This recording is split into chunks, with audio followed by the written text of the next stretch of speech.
sommes remis, en renonçant à ma volonté, en renonçant à moi, je me suis remis maintenant sous l'autorité de quelqu'un.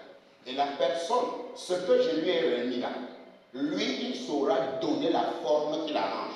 Je ne dois pas lui remettre quelque chose et être derrière à surveiller ce qu'il va faire avec. Non, tu ne peux pas remettre quelque chose à quelqu'un, tu me donnes de l'argent et après tu es en train de me surveiller, qu'est-ce que tu as fait avec l'argent? Tu m'as déjà remis cet argent, même si je fais n'importe quoi avec ça, je te regarde plus.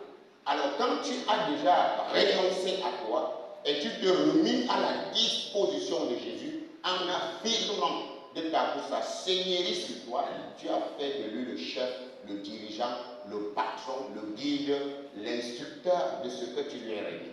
Alors il faut bien que ce soit clair dans notre esprit. Parce que beaucoup de gens n'entendront pas bon et fidèle serviteur servant dans la joie du maître. Pourquoi? Parce que nous avons cru dans les assemblées, les dénominations religieuses, chacun fait comme chacun veut.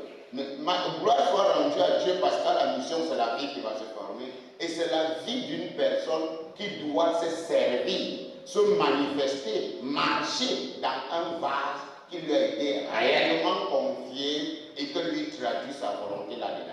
Donc ne croyez pas que bien aimé, nous sommes restés humains et que nous avons une volonté de servir Dieu comme nous voulons, comme on entend. C'est faux. Ça ne marche pas comme ça. Ça ne marche pas comme ça. Je suis désolé. Si tu pensais que ça marchait comme ça, que j'ai décidé de servir Dieu et je peux décider de prendre congé, ça ne marche pas comme ça. Tu n'as jamais décidé de servir Dieu. La seule décision que tu as prise, c'est que toi tu n'arrivais plus, tu ne pouvais pas vraiment. Tu as renoncé à ce que toi tu étais, tu as remis à quelqu'un et il a placé ce que lui il est dedans pour s'en servir de ça pour les autres. C'est la seule chose que tu dois comprendre. Jusqu'à ce que cela entre dans ton intelligence, jusqu'à ce que ça devienne vivante et permanente, que tu ne prétendras pas un jour reprendre les rênes de ce que tu as remis à Dieu. Impossible. Il n'y a pas de possibilité. Peut-être tu ne le savais pas. Même si quoi que ce soit, il en fait quoi qu'il veut avec toi. Frère, il n'y a plus de retour. Il n'y a plus de possibilité de retour. Quelqu'un ne peut pas déjà dire qu'il est mort, on l'a enterré, il dit qu'il va retourner dans ce monde. Tu ne peux plus. Donc ce n'est pas une réunion organisationnelle où je décide d'obéir au statut, aux règles, au règlement, et demain, quand les gens m'énervent dans le statut là, je décide que bon, je pars. Jésus-Christ, bien aimé, avant la fondation du monde, il s'était assis avec le Père, il s'était assis avec le Père au conseil, les deux ont décidé là qu'il demeure. Lui, il est mort avant que l'œuvre a commencé. Donc Jésus a accepté mourir quant à lui avant de commencer l'œuvre du Père. Donc si toi tu n'acceptes pas mourir, tu ne peux pas, l'œuvre du Père ne peut pas commencer encore. C'est pourquoi vous avez vu Jésus, il nous a dit clairement, je suis descendu. Parce qu'au conseil, tout le monde s'est assis. Il a dit, mais voici, qu'est-ce qu'on va faire? Jésus a dit, moi, je meurs donc pour le salut. Et le Père a dit, ah, descends alors. Et j'ai dit, je meurs pour le salut. Cette personne dit, va, je viendrai me manifester pour la continuité. Jésus est donc descendu du ciel étant déjà fini. Donc il était fini avant de commencer son œuvre. Il ne vient pas commencer, il est fini là-bas et il est venu. Il est descendu du ciel, non pour faire ma volonté, mais la volonté de celui qui m'a envoyé. Et qu'est-ce que moi-même j'ai fait? Le jour que j'ai entendu l'évangile, qu'on a présenté la bonne nouvelle de la mort de Jésus, pour me libérer de la volonté, décision, pensée de l'être humain qui était en moi, j'ai donc dit, Seigneur, j'ai entendu, j'accepte. En ce moment, la volonté d'une autre personne est venue maintenant dans ton esprit. Alors ce n'est plus toi à l'heure-ci. Donc à chaque fois que tu veux mentir, à chaque fois que tu reviens sur toi, à chaque fois que tu repars, tu réagis, tu raisonnes, réfléchis-toi si c'est la volonté de quelqu'un que tu avais permis d'être dans la maison ou c'est encore toi. En ce moment, si c'est encore toi, pleure. Je vous dis la vérité. Si c'est encore toi, sens ta misère. L'apôtre Jean a dit, sens ta misère. Si c'est encore toi, c'est le problème. Parce que normalement, ça ne devait plus être moi. Parce que c'est lui, c'est pas moi. Ce n'est plus moi. Donc pourquoi est-ce que le moi est toujours en train d'agir? Je dois pleurer. Mais tu vois, beaucoup de gens ne pleurent pas. quand ils sont imbus d'eux à un certain moment, bien celui qui cherchera à sauver sa vie la perdra. Parce que s'il y a une situation, s'il y a une épreuve, s'il y a une tribulation, si tu cherches à sauver, tu sauves quoi? Tu sauves un cadavre, tu ne peux rien sauver du cadavre. Donc sache que nous étions des cadavres sans vie. Et la vie qui est venue être, c'est la vie céleste. Donc quand il y a une situation, persécution, épreuve, ne cherche pas à sauver le cadavre. Laisse bien, tu n'as rien à sauver.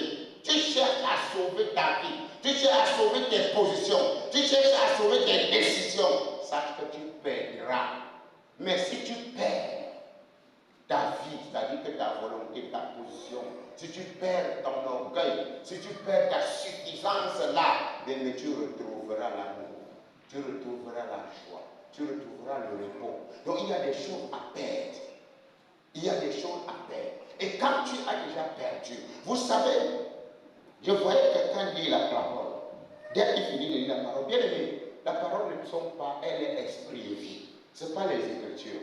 Les Écritures, jusqu'à ce que l'esprit te vivifie quand tu entends, jusqu'à l'esprit t'amène à la crainte de l'Éternel. Parce que si ne t'amène pas la crainte, la sagesse n'a pas encore commencé. Tu n'as pas encore disparu.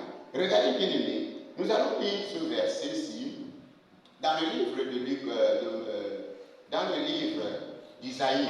Je veux commencer par Isaïe, bien aimé. Je veux commencer par Isaïe ici. Isaïe 45, je crois. Voilà. Isaïe 45. Nous avons dit, bien aimé, que nous demeurons l'argile entre les mains du potier. J'en connais les mamans qui cuisinent nous sommes comme le bon tarot entre les mains de cette maman qui te brosse bien le tarot et elle donne la forme que nous voulons. Nous sommes comme cette maman qui a la poudre du couscous et qui concorde un bon couscous cuit. Alors regardez, est-ce que le tarot peut parler? Quand tu es en train de vouloir donner un joli plat de tarot, ça peut parler? Quand tu veux brûler un couscous pour donner les boules, afin que quand on tape avec les légumes, ça peut parler? Mais toi aujourd'hui, bien-aimé, ouvre ton oreille. La nature ne nous enseigne pas des choses. Oui, parce qu'il y a souvent, bien-aimé, on croit que le tarot peut prendre une position. Que non, ne me tourne pas dans l'assiette comme ça. C'est possible ça? Si le tarot passe, tu ne vas pas jeter le tarot là. Oui, frère. Dieu nous enseigne pas des petites choses. Et c'est des choses, bien-aimé, qui m'enseignent chaque jour. Les choses que vous voyez généralement, le Saint-Esprit vient et je viens partager avec vous. C'est des choses que le Seigneur m'enseigne et me donne aussi également de disparaître. Me donne de disparaître, de comprendre que je ne dois pas mentir dans mon renoncement, dans mon dépouillement pour le revêtement. Parce que si je me mets à mentir et je dis à Dieu, bon, je n'existe plus, je suis l'argile, bon, donne la forme que tu veux. Et même si prend alors le marteau, il dose pour casser la partie qui n'est pas normale dans ce qu'il veut former. Où est le problème maintenant? Où est le problème?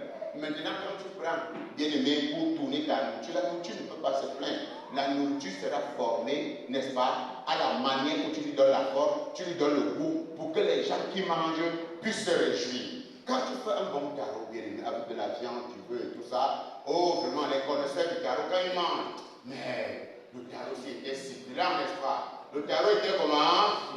Et on voit les gens qui concordent un petit corps comme ça, là. Il y a les gens qui maîtrisent le corps. Donc, quand tu manges le corps là, bien aimé, non, c'est circulant. Alors, le but de Dieu, c'est de former une vie en toi, qu'à travers toi, il va redonner la joie dans les cœurs des gens. Il faut que quand les gens t'écoutent parler, tu dis, waouh, ça c'est merveilleux. Oh Dieu, merci Seigneur, parce que tu as déposé une parole dans la bouche de la sœur et ça m'a réconforté, ça m'a béni. Mais si Dieu ne t'a pas d'abord pris pour te former et déposer cette parole, bien aimé, ça serait dangereux. Ça serait très dangereux. Alors regardez ce qu'il va nous dire ici. Il dit au verset 9, bien aimé, malheur à qui conteste avec son Créateur. Comment? Malheur à qui conteste. Toi, tu veux faire quoi là? Tu veux contester avec celui qui t'a créé, formé et fait pour sa gloire. Et qu'il t'a fait connaître son Fils, l'évangile de son Fils Jésus-Christ pour le salut de ton âme. Tu veux contester quand il te donne une part. Tu veux rejeter jusqu'à dire une chose. Dans le cas, aucun mensonge ne vient de la vérité. nous avons vu ce que l'apôtre Jean nous a dit, bien aimé, dans 1 Jean 2, 21. Je vous ai dit ces choses, pas parce que vous ne connaissez pas la vérité, parce que vous la connaissez. Aucun mensonge ne vient de quoi? De la vérité. Toi, tu veux contester, on dit malheur. Comment toi-même tu peux engager des malheurs sur ta tête? Pour comment? Je ne conteste pas avec le Créateur, bien aimé. Et il continue à dire, vase parmi des vases de terre, l'argile dit-elle à celui qui l'a façonné, que fais-tu? Et ton œuvre, ça n'a point de main. Malheur à qui dit à son père, pourquoi m'as-tu engendré expensif? Voyez, c'est ce que l'Éternel, il engage par malédiction sur quiconque doit contester avec la parole du Créateur. Si le Créateur dit que tu dois traverser par des situations, qui est-tu pour contester? S'il dit qu'on doit te persécuter, s'il dit que les gens doivent même bien te gifler, qui es-tu? Alors sache que ce qui cherche à contester avec lui pour ce qu'il a dit, malheur à toi. Tu attires un jugement, tu attires une malédiction. C'est pourquoi crains Dieu. Crains Dieu. Ne crains pas, bien aimer les hommes, crains Dieu. Alors si la parole de Dieu dit quelque chose que tu dois subir, et tu vois, il y a des gens qui se lèvent, comme tu peux te lever et aller dire à ton père pourquoi il suis né avec la tête ici. Tu peux aller dire ça à ton père, il va te faire quoi? Il va te faire quoi? Il va te gifler. Comment? Puisque la tête que tu tires là, c'est sa tête, non? C'est sa semence. Ce n'est que ce qu'il est. Comment tu peux te poser la question comme ça? Ça veut dire que s'il n'avait pas déposé cette semence quelque part, tu n'existeras pas. Donc tu n'existes que par sa semence. Comment tu peux ressembler à la tête de quelqu'un et tu vas lui poser la question? Bien, mais tu peux avoir une chiffre comme ça. Tu dis à ta maman que, mais pourquoi je suis né costaud comme ça? Mais tu ne vois pas que moi je suis costaud, tu ne viens pas de moi. Si je ne t'avais pas engendré, tu sortirais même. Donc il a une chiffre. Et c'est là où l'Éternel nous amène ce matin dans cette dernière à aiguiser ton sein intelligent. J'aimerais que tu laisses le Saint-Esprit te parler, que tu laisses ton cœur et que tu comprennes ça avec l'esprit. Et tu ne cherches pas à comprendre avec le raisonnement. Afin que si tu as osé d'une manière ou d'une autre résister un peu, bien aimé, que tu as attiré les souffrances dans ta vie, que tu puisses te repentir.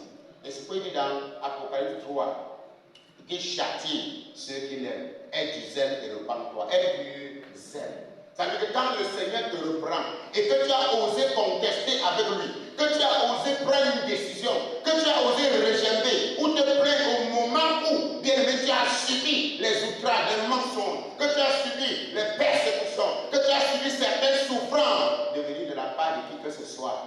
Il dit que tu as osé contester parce qu'il t'avait dit que dans ce moment-là, il fallait te réjouir. Mais tu ne t'es pas réjoui. Là, tu as contesté avec lui. Alors, qu'est-ce que j'ai à faire? Aie du zèle et fais comment? Et fais comment? Repends-toi. Car la tristesse, selon Dieu, produit une repentance à salut qu'on ne se repent plus jamais. C'est-à-dire que ça produit une repentance, un changement, que tu comprends que désormais, oh Seigneur, je me mets entre tes mains.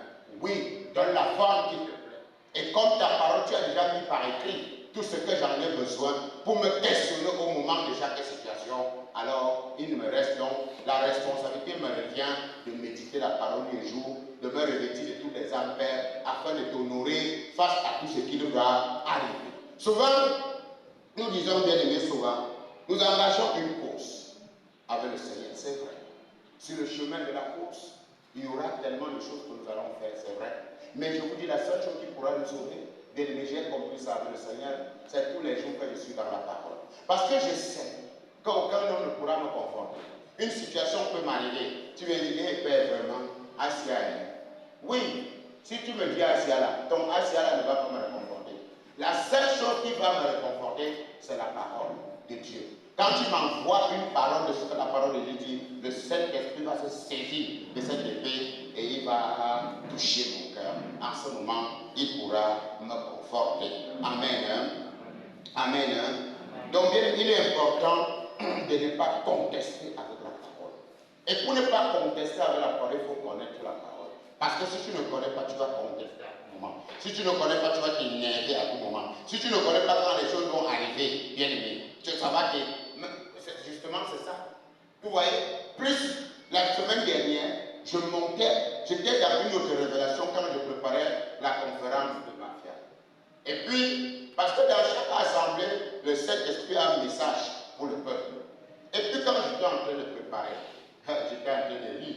Entre-temps, lui-même, il était en train de m'enseigner. Et je ne savais pas qu'il y avait une petite persécution qui devait arriver.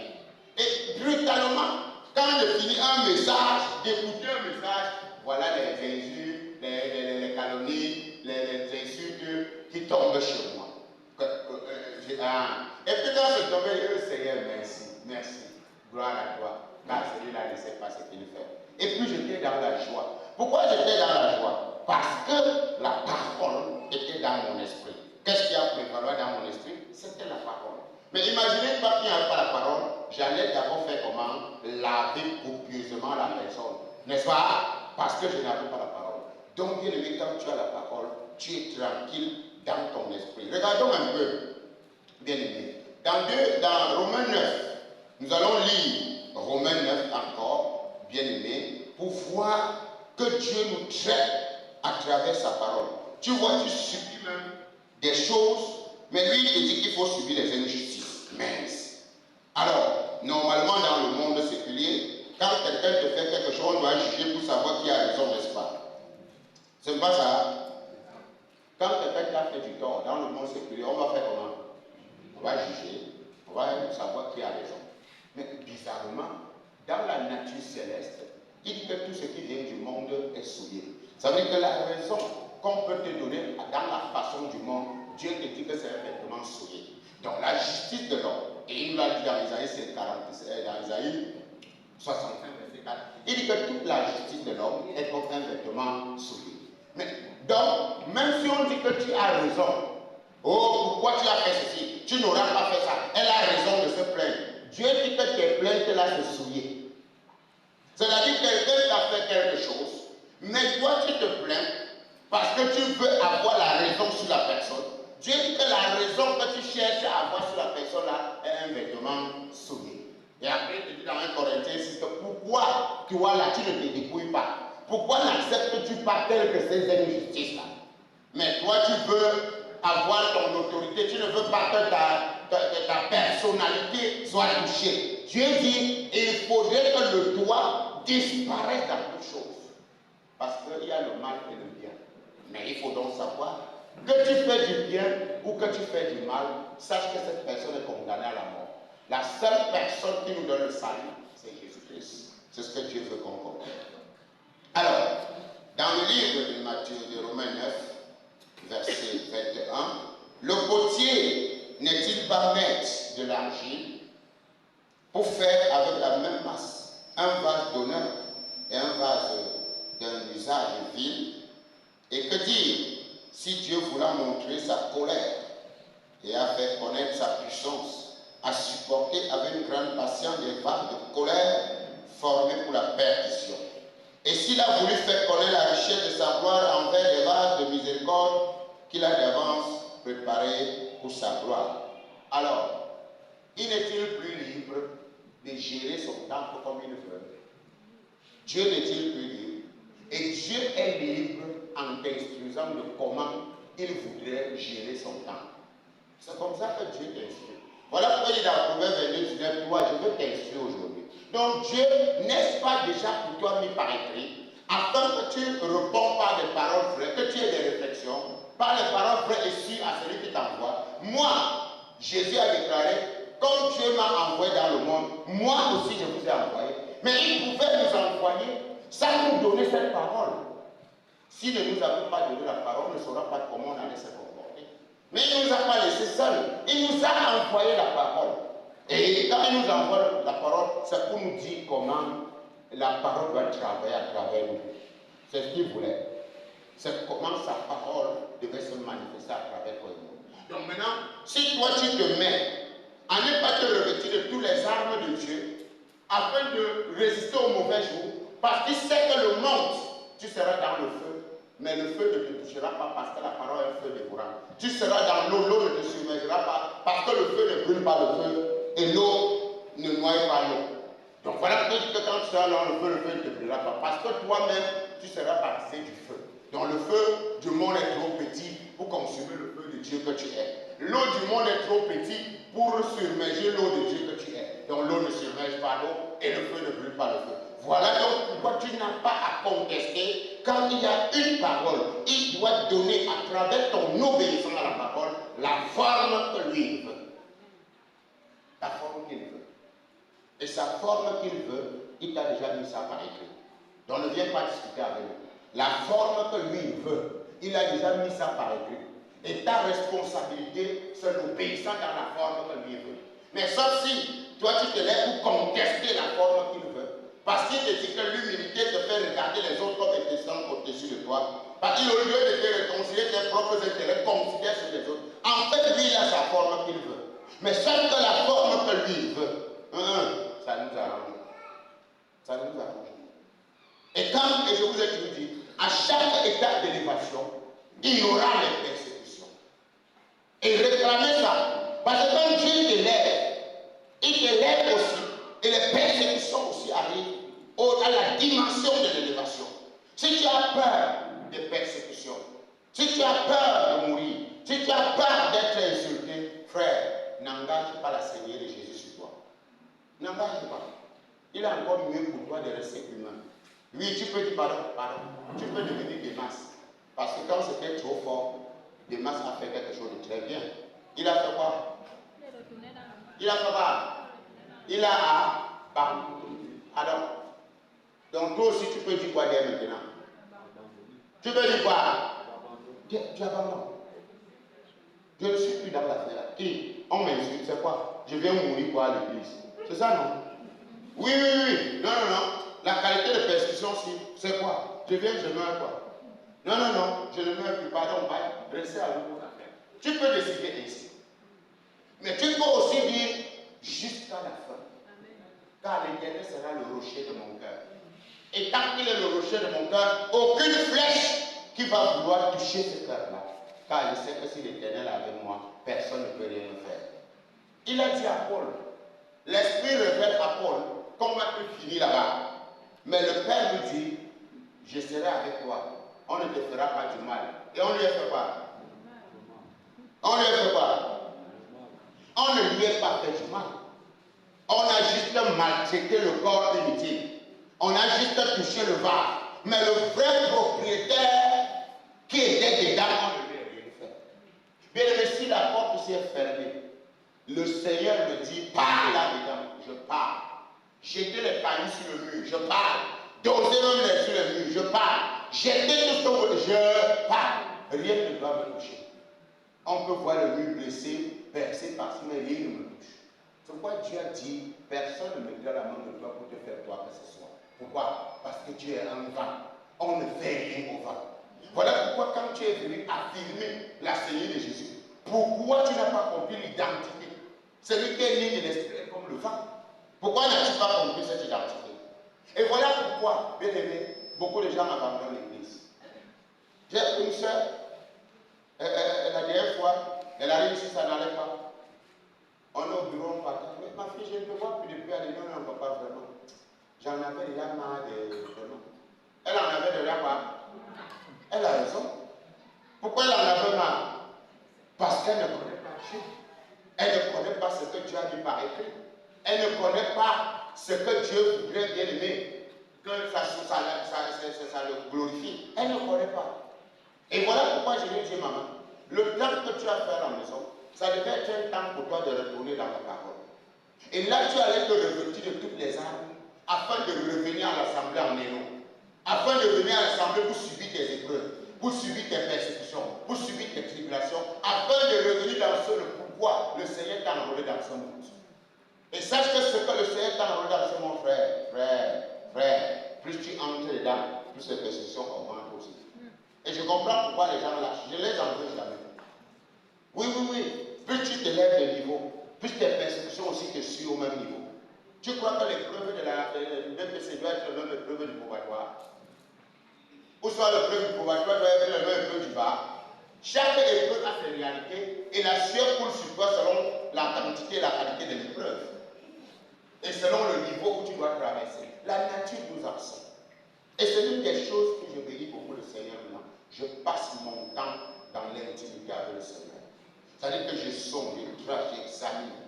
Pourquoi? Parce qu'il a dit que je suis ce que la parole dit. Et puis il faudrait que je puisse connaître ce que je suis, de telle en sorte que chaque chose qui doit arriver, que je puisse réagir conformément à la nature que je suis. C'est comme ça que je travaille. Donc, vous voyez, bien aimé, il a déjà mis par écrit pour donner la forme qui lui plaît. Et c'est à toi maintenant de méditer cette parole de l'Écriture afin d'agir conformément. Parce que c'est la forme qui plaît au Père, qu'il a mis par écrit pour toi. N'est-ce pas déjà pour toi mis par écrit? Oui. Et 2 Corinthiens 4, verset 13. Et comme nous avons le même esprit de quoi? De foi. Dans cette parole de quoi? De l'Écriture. J'ai cru. C'est pourquoi j'ai parlé. Nous aussi, nous faisons quoi? Nous faisons quoi? Nous croyons. C'est pourquoi nous parlons. Donc ça veut dire que si tu crois que c'est la forme qui plaît au Père, puisqu'il est le potier, tu es l'argile.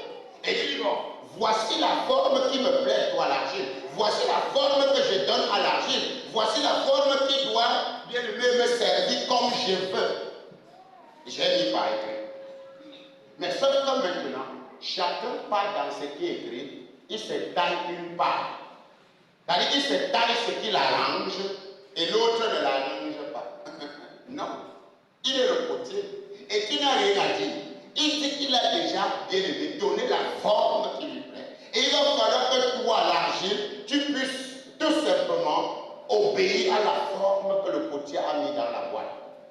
Parce que si la boîte est ovale, ça va donner quoi? Quelque chose de quoi? D'ovale. Si la boîte est carrée, ça va donner quelque chose de quoi? Donc selon que le potier a mis dans le vase, a mis dans la boîte qu'il a formée. Donc tu aurais la forme de la boîte que le potier a mis. Donc voilà pourquoi lui dit que si lui est le potier et que toi tu es l'argile à sa parole.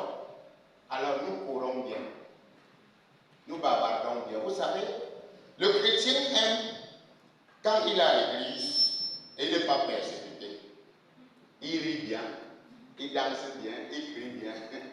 Mais dès qu'une persécution arrive, il se questionne vraiment si c'est vraiment Dieu là. Jésus pouvait lui-même poser la question. Il dit qu'il a plu à Dieu de faire pas. Isaïe 53 dit de le briser. Par quoi? Par là, après avoir donné sa vie en sacrifice. Et Jésus nous a dit que celui qui est fini pour le péché, n'est-ce pas? Celui qui est mort pour le péché, il dit la même bien que celui qui a souffert pour le péché en a fini, n'est-ce pas? Et il nous dit que quoi? Armez-vous. Or, j'aime ce qu'il dit.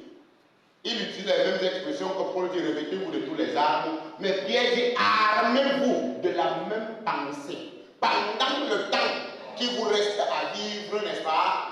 Pendant le temps de pèlerinage que tu as sur la terre.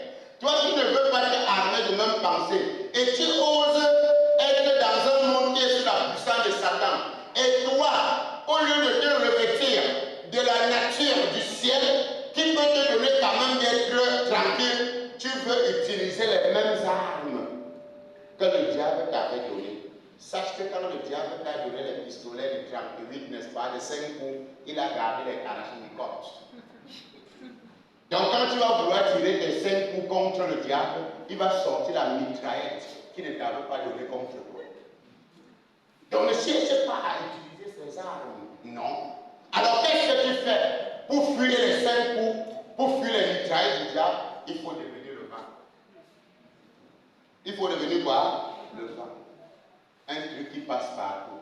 Même quand le bal passe sur ça, tu es en train de rire. Parce que tu deviens le vent. Parce que si tu ne deviens pas esprit, n'est-ce pas, de Dieu dans ce monde, et si tu te reconstitues en un morceau de quelque chose de manière vivante, la balle de Satan va te prendre. Donc accepte de disparaître dans la substance naturelle de Jésus pour entrer dans la substance spirituelle de Jésus. Voilà pourquoi il dit dans 2 Corinthiens 4, si la mort de Jésus agit en nous, la vie de quoi? Jésus va aussi agir dans nos corps mortels. Donc bien aimé, ce qui plaît à notre papa, il a mis par écrit. Et je voudrais t'encourager de laisser bien aimer la distraction tranquille. Laisse la distraction. Il a déjà mis par écrit pour toi. Ne sois pas distrait. pour te donner des choses vraies. Et nous disons bien aimé que malheur donc à qui conteste avec cette parole. Malheur à qui blasphème contre le Saint-Esprit. Parce que le fait de refuser, écoutez-moi très bien, le fait de refuser d'obéir à la parole de Dieu au moment de la fournaise, tu es en train de t'opposer au Saint-Esprit. Et sache que cela pourra te coûter trop cher. Réponds-toi très rapidement. Parce que tu t'opposes comment? Puisque tu as dit que Jésus était Seigneur et le Seigneur lui a confié ce temps et c'est son habitation. Est-ce que lui t'a dit qu'il a peur du feu? Il est un feu de voix. Donc même quand le feu vient, le feu qui est anéanti rapidement, le petit feu qui peut venir. Bon, maintenant, quand ça vient, tu veux contester. Déjà avec le côté. Sache que bien aimé, si tu contestes, c'est que la forme que tu seras ne le plaît pas. La forme que tu seras. Parce que si tu contestes, tu reviendras toi.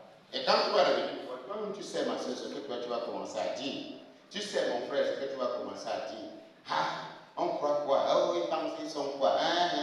La sœur, oh, sorcière, comme ça. Toi, tu sais ce que tu vas te reconstituer. Alors, à chaque fois que tu veux faire ça, crains.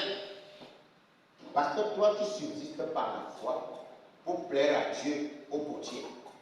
Parce que c'est la foi qui est le vase, qui est le carré, qui est le rectangle, qui est la hauteur, qui est la profondeur de ce qui est agréable au potier. Parce que, bien aimé, ne sort pas du rectangle, de la forme rectangulaire que le potier voudrait te voir. Ne cherche pas à être un équilatéral ou un isocèle, alors que ce n'est pas ça que dit. Donc reste dans le rectangle comme il a dit, parce que c'est ça que le potier voudrait.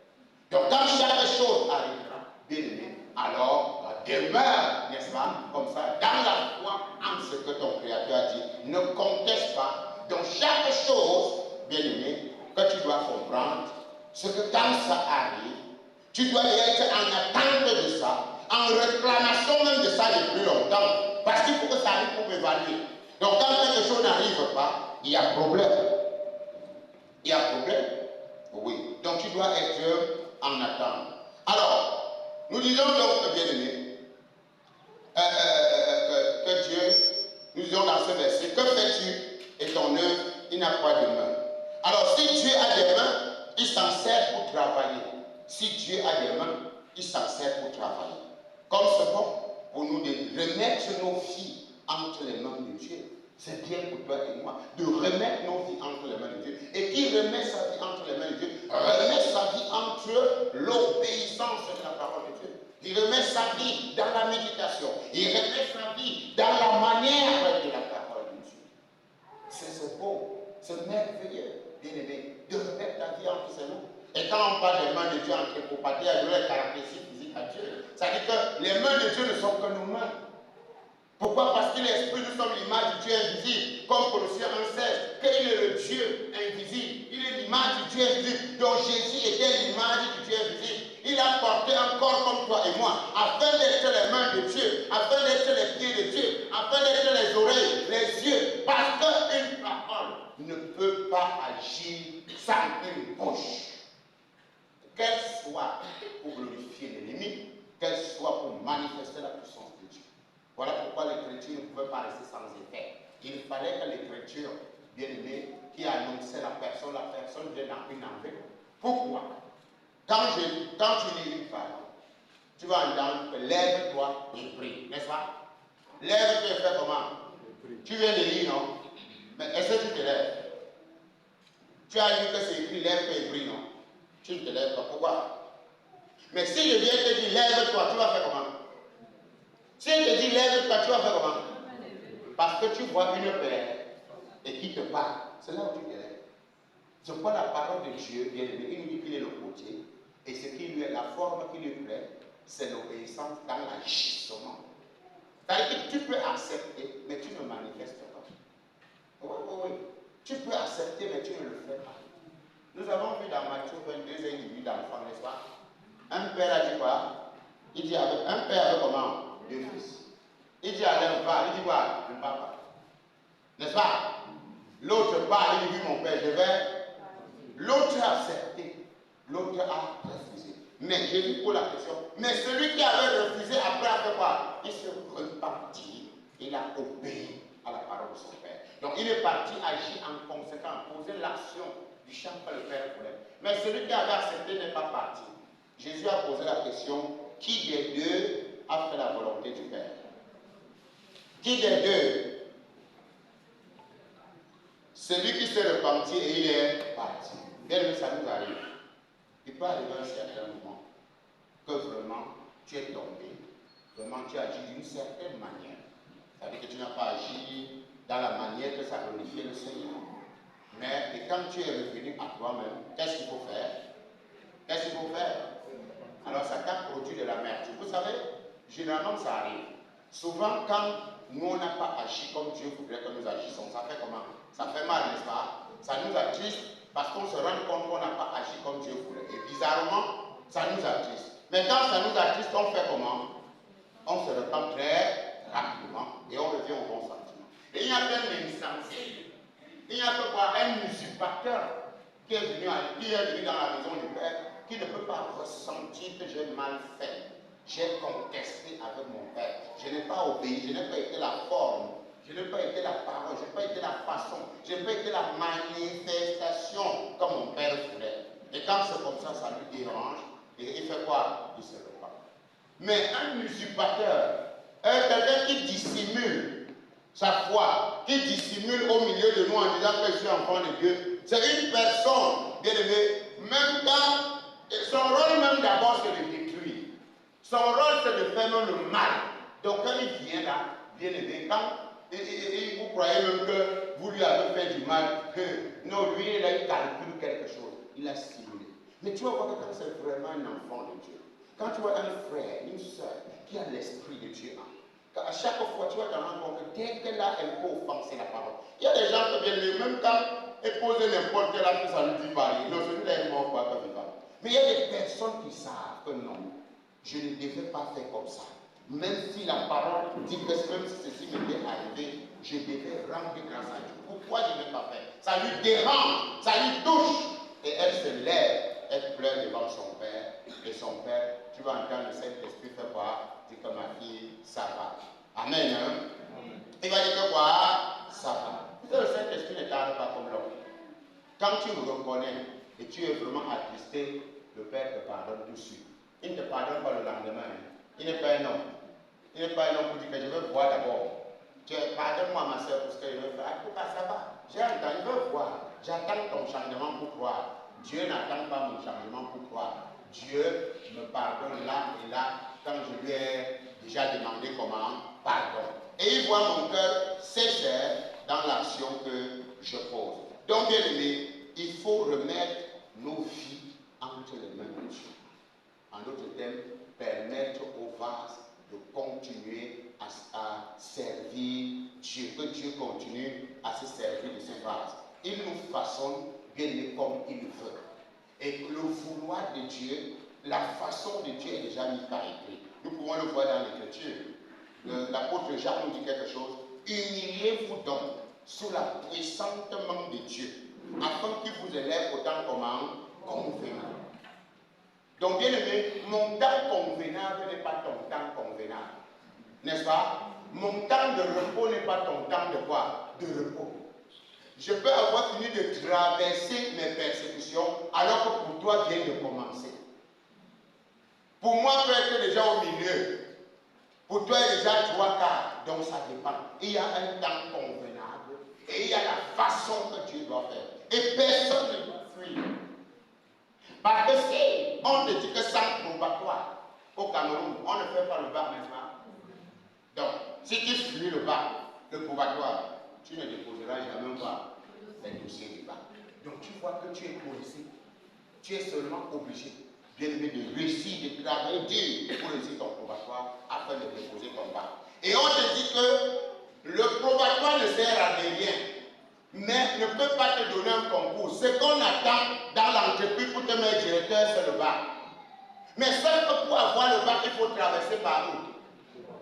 Par le probatoire. C'est ça le chrétien. On ne doit jamais échapper une étape. Ça veut dire que même si tu viens à l'église, où tu es devenu chrétien, tu es dans la foi, et dès qu'une épreuve surgit, tu ne la traverses pas, sache que tu n'avanceras pas. jusqu'à ce que tu traverses cette épreuve. J'ai compris ça avec le Seigneur. Même dans le ministère, si que nous parlons.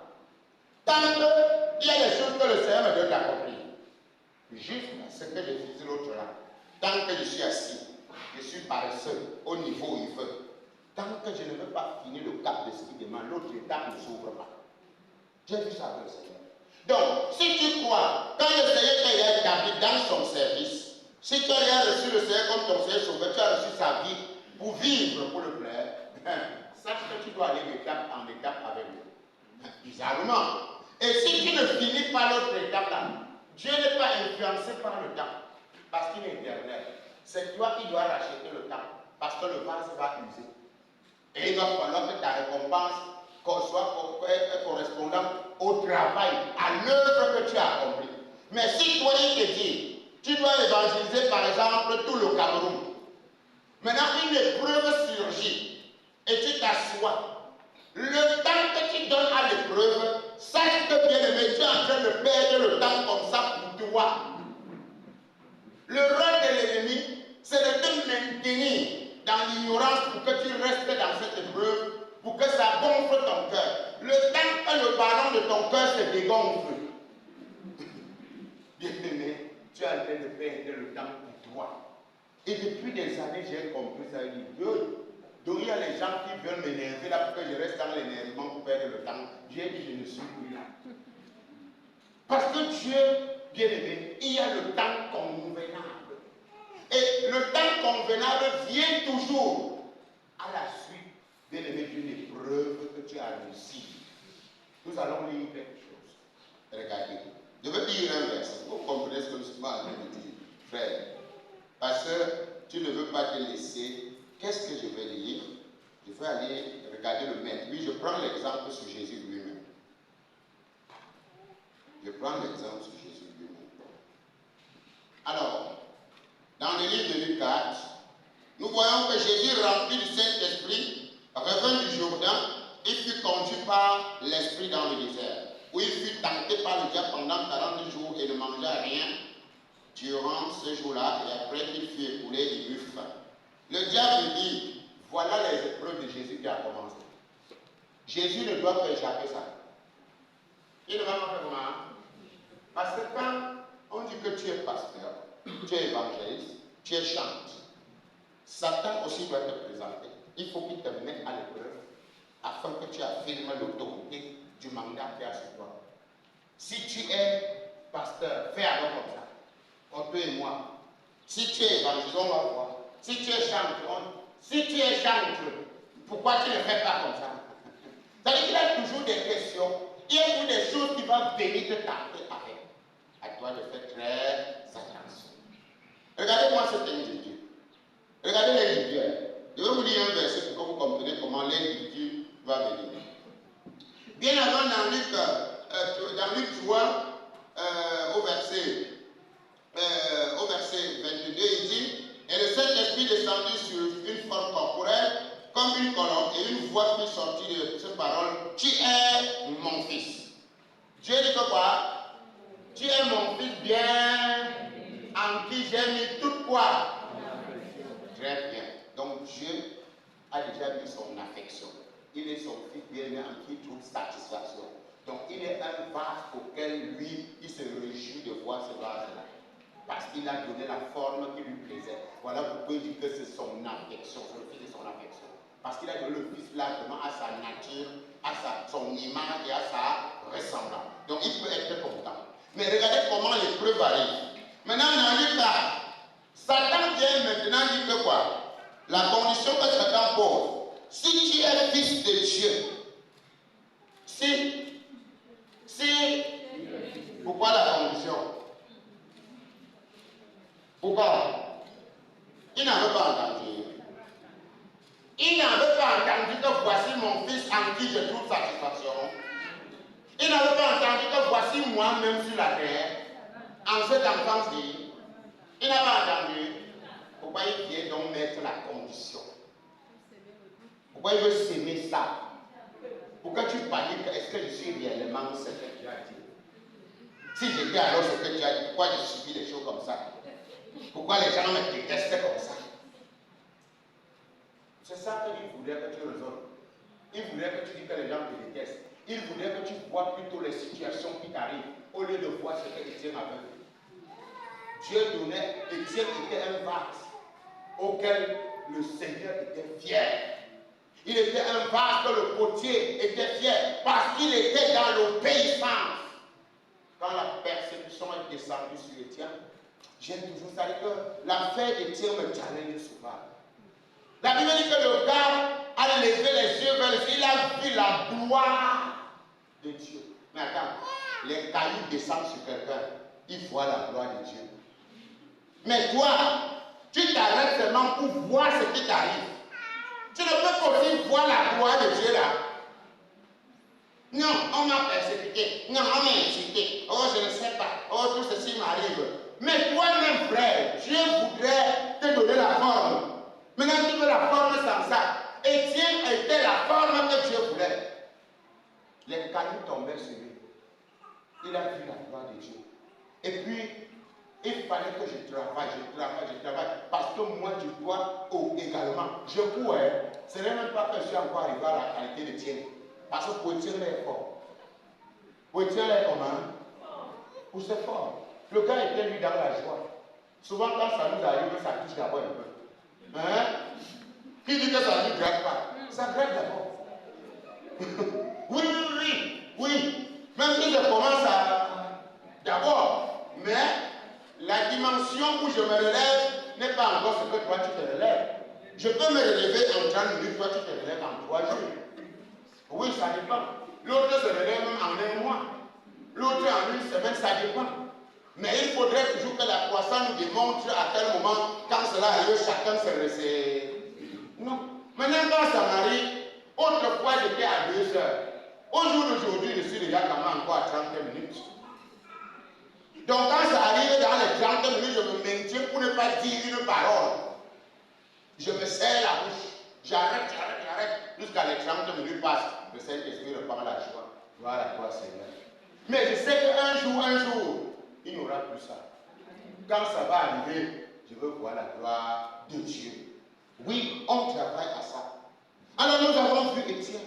Il a vu la gloire de Dieu. On a vu Jésus. Il a été tenté. Si tu es fils de Dieu, ordonne que ce caillou devienne des pommes afin que tu en manges. Jésus dit, il est écrit, tu ne vivras pas de pommes seulement. Le diable ayant encore élevé ses pensées pour lui montrer comment il est un grand roi, pour lui montrer comment la puissance, l'onction est en lui, pour lui montrer comment quand il marche, toute une foule le suit. Ça veut dire qu'on élève les pensées de quelqu'un. On élève les pensées d'un serviteur, d'une servante, dans la chasse que Dieu t'a conduit. Parce que quand tu fais un peu quelque chose, ça réussit. Les gens disent, vraiment, quand tu vois que non, tu n'es plus n'importe qui, hein. Vraiment, quand tu manges, il faut qu'on te protège, il faut qu'on te surveille, il faut que les gens ne te saluent plus n'importe comment, il faut que tu parles avec les gens. Et donc, si tu naît un peu cette élévation, tu commences à faire tes petites ailes, quand tu vois les gens, bon, je suis fort. Donc, voilà, ça élève. Satan a voulu faire ça. Quand il veut lui montrer les royaumes, c'est quoi? C'est parce qu'il veut qu'il s'élève, non? Il veut qu'il s'élève. Et ça nous arrive. Frère, s'il y a une chose que je prie chaque jour, Seigneur, l'humilité. C'est ma prière. Seigneur, s'il te plaît, remplis-moi de l'humilité. Parce que je ne voudrais pas voir, même la plus petite de mes filles qui vient devant moi, il faut qu'on cause comme un père et son enfant. Donc je voudrais que nous me voient tout petit et que Dieu soit grand dans chaque action. Je lui demande, c'est ma prière. Ça peut être pour toi. Je ne veux pas entendre que je regarde une brebis bien aimée et c'est parce qu'il m'a d'abord formé. Il a formé l'élevage ici à ce qu'il lui obéissait. Parce que sans vous mentir, il y a des situations quand j'étais jeune, je pouvais regarder mon éloquence, je pouvais regarder ma fraîcheur. Je pouvais regarder ma façon de m'exprimer. Je pouvais regarder mon rang administratif. Je pouvais me regarder. Donc quand quelqu'un me parlait, je regardais cette petite dernière qui n'avait même pas traversé chez le directeur me parler. Mais cependant, qui suis-je pour pouvoir parler bien aimé dans un vase que le Seigneur a bien pris le temps de dessiner? Qui suis-je? Est-ce que le Seigneur a une licence? Le Seigneur est intellectuel? Non. Le Seigneur est vivant. Il est éternel. Et il est le Père de tout ce que nous pouvons nous inventer. Alors si tu es intelligent, c'est pourquoi j'ai aimé le président, ce jeune président bien-aimé burkinabé. Il a rassemblé les militaires, les intellectuels, ils se sont assis là. Et quelqu'un a voulu dire qu'on était en train de s'exprimer mal en français. Lui, il a commencé à rire. Il a dit, mais vous êtes intellectuel de la langue des gens. Par exemple, moi je m'exprime en néolo. Tu es sûr que toi qui es de la France là, si tu viens ici, tu vas t'exprimer avec l'accent néolo comme moi. Tu es un analphabète en néolo. Donc moi, je suis l'intellectuel dans la langue locale. Il les a expliqué que je change la langue des Burkinabés en langue locale. Vous deviendrez les analphabètes en Burkinabé. Et là, j'ai compris. Donc, si tu es un peu intelligent des écritures des Français, ne te prends pas pour quelque chose. Tu n'es rien. Tu peux avoir toutes les langues du monde, mais tu n'as pas la vie de Dieu en toi. Tu es quoi? Tu n'es pas un rien qui raisonne. Donc, bien aimé, quand nous regardons ça, ça nous fait disparaître et donner que les gens donnent gloire à Dieu dans ce que nous faisons. Quand quelqu'un vient devant moi pour donner gloire à Dieu, pour se prosterner, dans mon esprit, c'est Dieu qui reçoit toute la gloire. Parce que je sais que c'est Dieu qui est en train d'agir. Et moi, je diminue et lui continue à grandir. Nous avons vu Jésus, le Maire. Il a été tenté en toutes choses. Mais il n'a pas accepté. On a failli venir dans Jean 13. On voulait le prendre pour lui faire quoi? Le roi. Il a fait. Et quand j'ai vu l'humilité de Dieu lui-même, j'ai dit, maman, ça c'est quelle humilité comme ça? Il est le Seigneur de gloire. Celui qui est venu nous sauver. Il arrive sur la terre. Il ne prend même pas le titre du policier. Pourquoi on a même peur de l'arme du policier? Non. Il passe chercher le rôle de quoi? D'être esclave. Parce qu'en Israël, c'est serviteur. Donc c'est là qu'il passe chercher. Non seulement il se débrouille, il prend la forme humaine. Il pouvait prendre la forme humaine et devenir même préfet, même gouverneur. Il refuse tout ça. Il arrive, il reste, il devient comme un simple homme. Mais ça ne le suffit pas. Il part maintenant pour laver même les pieds des hommes. J'ai dit, waouh. Avec la qualité d'humilité ici, Jésus-Christ est le professeur de l'école de l'humilité. Donc quand tu veux entrer dans l'humilité, et regardez, lui-même il a été élevé au temps convenable. Regardez, au verset 13, après l'avoir tenté de toutes ses manières, le diable s'éloigna de lui jusqu'au moment favorable. Donc qu'est-ce que je voudrais dire par là? Ma soeur, mon frère, s'il te plaît, ne fuis pas. Il y a un temps convenable, un temps favorable. Et le temps favorable de l'autre n'est pas le temps favorable pour toi. Donc, ce n'est pas parce que tu es encore faim aujourd'hui. J'ai l'habitude de dire, ne vois pas, bien aimé, que les réjouissances de la moisson de l'autre ne te fait pas manger ta semence.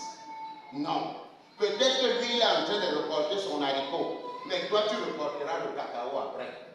Donc, sois tranquille et mets juste tes fèves de cacao au sol.